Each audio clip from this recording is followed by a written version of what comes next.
In this module, we will be learning about the microbial nutrition and growth.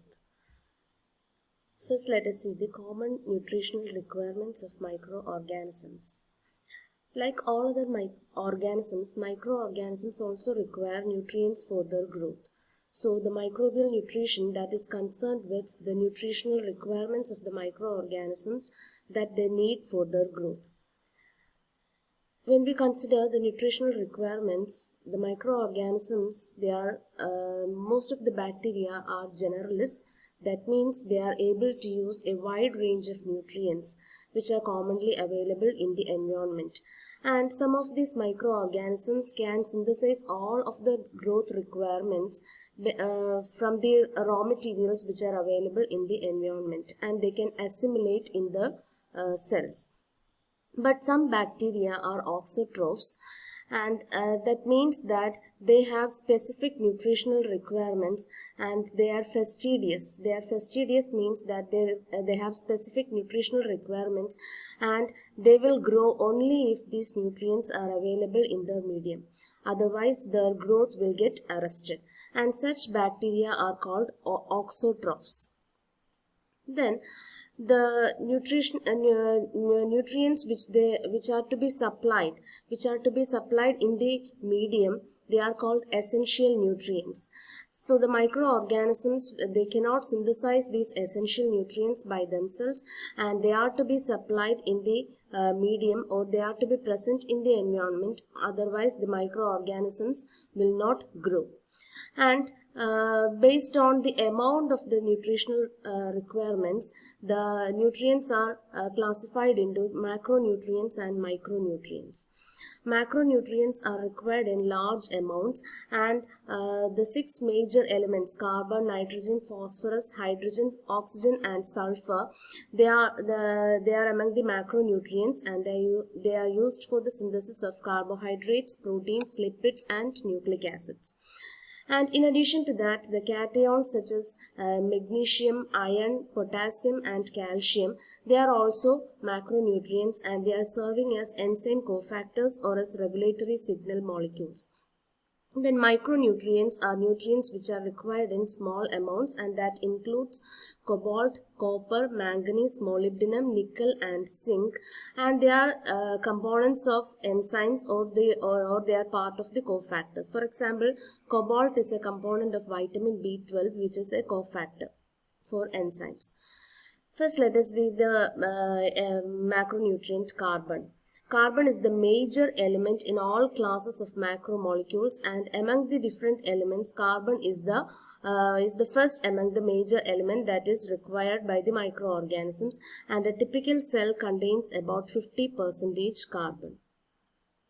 Based on the source of carbon, energy and electrons, the microorganisms are classified into different nutritional types. Basically, they are classified into 2, that is autotrophs and heterotrophs. Autotrophs assimilate carbon dioxide. They use carbon dioxide as the carbon source, and they utilize this carbon dioxide to synthesize carbohydrates. And the autotrophs, they are again classified into 2, photolithotrophic autotrophs and chemolithotrophic autotrophs. Photolithotrophic autotrophs, they utilize the process called photosynthesis. They utilize light energy for the photolysis of water, and this energy is utilized for the assimilation of carbon dioxide into biomass. And they depend on inorganic sources for electron. And the chemolithotrophic autotrophs, they are literally called rock eaters, and they utilize the energy that is liberated by the oxidation of inorganic substances like iron, sulfur or ammonia, and this energy is utilized for the assimilation of carbon dioxide into biomass. And they also depend on inorganic sources for electron. Then heterotrophs, they assimilate biomass from organic compounds. They are not utilizing carbon dioxide, they are utilizing organic compounds. They disassemble the organic compounds and they are reassembled for the synthesis of reassembled into amino acids, organic acids, sugars, nitrogen bases, aromatic compounds, etc. And they are assimilated in the they utilize these different organic compounds such as amino acids, fatty acids, organic acids, sugars, nitrogen bases, aromatic compounds, etc. and they are utilized for the synthesis of biomass. And in this process they release carbon dioxide. They are not utilizing carbon dioxide for the assimilation of biomass.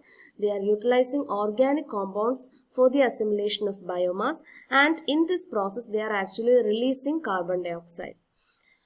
And the heterotrophs, they are classified into two: photo-organotrophic heterotrophs and chemo-organotrophic heterotrophs.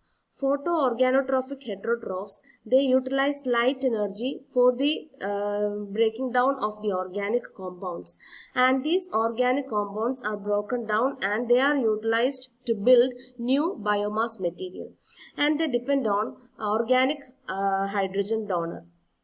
Then chemo-organotrophic heterotrophs, they utilize the chemical energy that is released from the oxidation of organic compounds, and this energy is utilized for the assimilation of carbon from these organic compounds into new biomass material, and they also depend on organic hydrogen donor. But there are some microorganisms which can switch from one mode of nutrition to another mode depending upon the environmental conditions in which they grow. For example, the bacterium Rhodospirillum rubrum that grows by photoheterotrophy. When light is available and oxygen is absent, this microorganism grows by photoheterotrophy. When oxygen is present, this organism will grow by respiration and it will not utilize the energy from photolysis. So depending upon the environmental conditions, the microorganisms can switch from one mode of nutrition to another mode. Then after carbon, nitrogen is the second major abundant element in the cell, and the bacterial cell contains about 12% nitrogen, and it is the key element in proteins, nucleic acids and several other cell constituents, and nitrogen is available in both organic and inorganic forms. Bulk of the nitrogen, the major amount of the nitrogen is available in the inorganic form, that is ammonia, nitrate or nitrogen gas, and among this all bacteria can utilize ammonia as the nitrogen source, and many bacteria can utilize nitrate, but only a few bacteria can utilize free atmospheric nitrogen, and these bacteria, they are called nitrogen fixing bacteria. Then phosphorus. Phosphorus, like nitrogen, phosphorus also occurs in the organic and inorganic forms, and they are utilized by the bacteria for the synthesis of nucleic acids and phospholipids. Then sulfur, it is a component of the amino acids like cysteine and methionine, and it is also present in several vitamins like thiamine, biotin and lipoic acid, as well as coenzyme A. Then sulfur, it is mostly present in inorganic sources in nature. It is available to the microorganisms from in inorganic sources like sulfate or sulfide. Then potassium, it is required by all organisms. All microorganisms require potassium, and it is actually a component of many enzymes which are involved in protein synthesis. And magnesium, it is functioning to stabilize ribosomes, membranes, the nucleic acids, and also it is required for the activity of many enzymes. Then calcium, it is helping to stabilize the cell walls of microorganisms, and it is also playing a key role in the heat stability of endospores. Then sodium, it is required by some microorganisms, especially the microorganisms which are growing in the marine environment. They require sodium. Then iron. Iron is a major element which is playing a key role in cellular respiration because it is actually a component of cytochromes and iron sulfur proteins which are involved in electron transport reactions. So iron is a major element, but iron is mostly locked up as ferric hydroxide, which is insoluble, and hence it is not available for transport. So free iron is not available to the microorganisms, but iron is available in the insoluble form, and this microorganisms have to mobilize iron from these insoluble sources.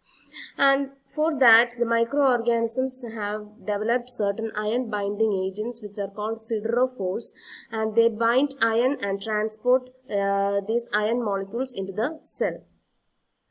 Siderophores, they are iron scavenging molecules, and they have a high affinity for water-soluble ferric iron which is available in the environment. From the inorganic sources, from the insoluble sources of iron, the iron is mobilized, and the free iron, that is the water-soluble ferric iron that is available, it is actually bound by the siderophores and transported into the bacterial cell. An example for siderophore is hydroxamic acid. Then the siderophores function whenever the iron concentration of iron is very low inside the bacterial cell, the bacteria will produce these siderophores, and these siderophores, they bind with iron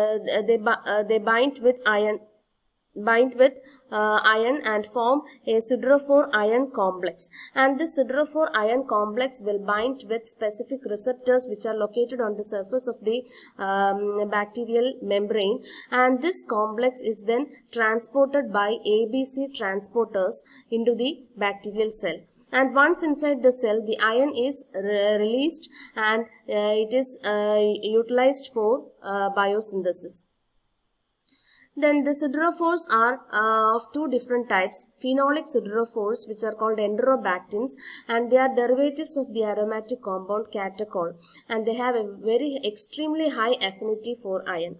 Then marine bacteria, they produce aquachelins. They are peptide siderophores called aquachelins, and they have very high affinity for iron, so that even if iron is present in vanishingly small amounts, they can be bound by the siderophores and transported into the bacterial cell. Then some bacteria like Lactobacillus plantarum and Borrelia burgforderi, they do not contain iron because iron is not freely available, and because iron is found in the insoluble form. These microorganisms have developed an alternate mechanism which do not require iron. Instead of that, they utilize manganese. Then growth factors. They are called growth factors because the microorganisms are able to grow only if these growth factors are available in the medium. Otherwise the growth will get limited. That is why they are called growth factors, and they are mostly organic compounds that are required only in very small amounts, and this includes vitamins, amino acids, purines, and pyrimidines. And vitamins are the most commonly required growth factors.